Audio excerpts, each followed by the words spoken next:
I want to let you in on a little secret. The world is a beautiful place, but they don't want you to know that.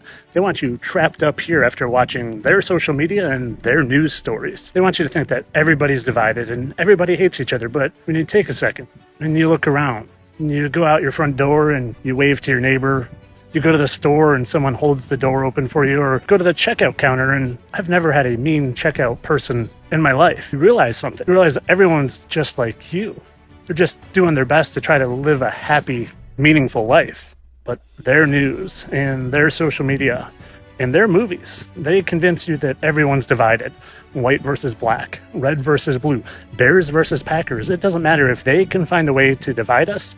They will. I want you to think back to 2020. The world was ending. Everyone was dying. But if you walked out your front door and you just looked left and right, you realize not that much was going on unless you're in an emergency room where they were putting people on ventilators and pumping them full of remdesivir. Cocktail of death. You see, a lot of people are waking up, my friends, and they're realizing that they control our minds through the tell-lie vision.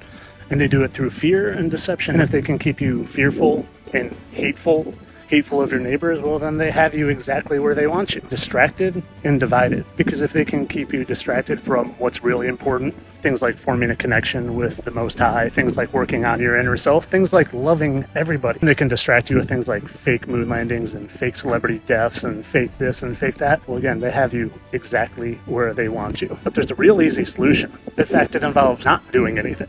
You just stop watching and you stop giving them any emotional, spiritual, or physical energy. You turn them off and you stop letting them run around in your head rent-free. And who's them? All of them. Anyone on TV, you turn off and you stop giving any at all emotional attention to. You start fasting more and praying more and maybe getting your feet in the grass more and maybe even taking up a little bit of sun gazing. And you start doing kinder things more often. You help your neighbor. You love your neighbor. You stop looking at them with a crooked eye because they voted blue and you voted red. You turn your attention to eating healthier and exercising more and doing things to grow spiritually and mentally.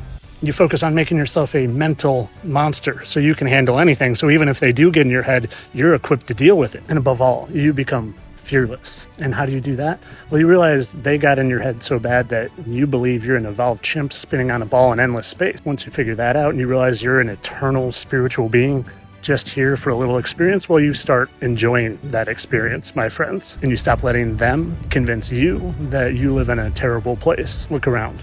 It's beautiful. None of this was for entertainment purposes. Have a lovely day. You go click.